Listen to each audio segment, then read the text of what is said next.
स्वामी जी बाबा बागेश्वर कह रहे भगवा हिंद होगा अब देश। अगर पश्चिम बंगाल में पाठ नहीं कराने दी दीदी तो हमारे दादा कराने देंगे। उनके दादा कौन है पहले पूछना पड़ेगा। और देखिए, भगवा हिंद कहने से नहीं, विचारों से होता है। और इनकी बिना विचारे सो करे फिर पाछे पचाए, बिगड़े पे गधा बने लात लात मर जाए। ये बिना विचार बिना हड्डी के शरीर वाले लोग हैं। देश को लोकतंत्र और संविधान से चलता है, और देश की संविधान के लोकतांत्रिक व्यवस्था को ऐसे जो बाबा टाबा ढाबा ये सब आकर जिस तरह से माहौल देश का खराब कर रहे हैं। एक बाबा पर तो अभी FIR हुआ है जो लड़कियों पर कटाक्ष किया था, कि क्या नाम है, उसी के दोस्त मित्र है।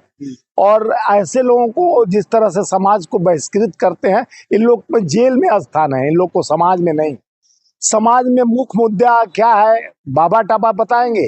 आज बेरोजगारी दम भर रहा है, महंगाई की मार हो रहा है, बलात्कार दुराचार। भगवा हिंद होगा। धीरेन्द्र शास्त्री जी क्या है यार, तुम लोग क्यों इसका भौकाल बना रहे हो? भविष्य बताते हैं लोगों का, उसका भविष्य खुद ही खतरे में। मैं बता रहा हूँ, जाके बोल देना। स्वामीनाथ कह रहे थे कि धीरेन्द्र शास्त्री तेरा जो कंधे पर चढ़ के तू बारूद फोड़ रहा है, जिस तरह से आप मोदी के कंधे पर चढ़कर बंगाल में षड्यंत्र जैसे मोदी जी का षड्यंत्र खुला ना, वो जो वहां पर बाबरी मस्जिद बना रहा था, किसका आदमी था? बीजेपी का MLA बीजेपी का, जिसको बहन जी ममता बनर्जी ने निकाल दिया। और वो पता तो वो आदमी किसका है? तो बीजेपी का। तो बीजेपी एक तरफ हिंदू मुस्लिम करा के किसी तरह एन के प्रकार, कभी SIR का मामला तो कभी FIR का मामला, कभी ED CBI का मामला। अब नहीं चला था धीरेन्द्र जैसा धीरेन्द्र ब्रह्मचारी क्या है, अत्याचारी की बलात्कारी क्या है, कौन नहीं जानता है। धीरेन्द्र को अपना भगवान का आराधना करना चाहिए, जो आप करते हो वही अच्छा लगता है। लेकिन आप देखो धीरेन्द्र शास्त्री जी को कम से कम अपने शिष्टाचार को मानकर उस अध्यात्म के पूर्ण कुंज तक पहुंचना चाहिए। अध्यात्म का जो आप रामायण में हम जात धर्म नहीं सिखाया गया, गीता में नहीं सिखाया गया, उपनिषद में नहीं सिखाया गया। आप लोग धर्म का ठेकेदार बनकर जिस तरह से भगवाकरण की बात करते हो, प्रधानमंत्री अपना छोटा भाई मानते हैं। इसीलिए तो कह रहा हूँ कि ये प्रधानमंत्री के इशारे से बात चल रही है, RSS का एजेंडा है। देखो, अभी वंदे मातरम का चर्चा पार्लियामेंट में चल रहा था।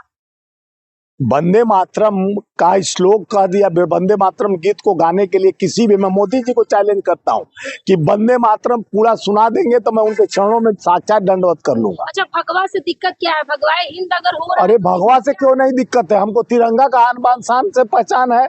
52 साल तक भगवे वाले तो तिरंगा से बहिष्कार किए थे RSS वाले। तो RSS का विचारधारा लादने की जरूरत नहीं है। हम संघी विचार, तुम लोग जुड़ो भैया, हम संघी विचारधारा के नहीं है, हम संघी ढांचे के हैं। होता है तब ही क्यों, मतलब हिंदुओं का जो है हिंदू सम्राट जागता है। देखिए, हिंदू सम्राट जागते इसलिए जब उनसे कहा जाए कि SC ST OBC EBC।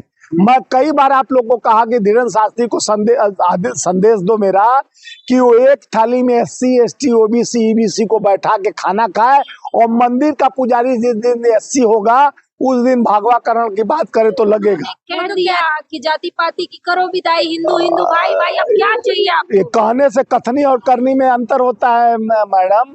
अगर आपके अंदर साहस है, संघर्ष करना चाहती हैं तो लेके माइक पहुंच जा।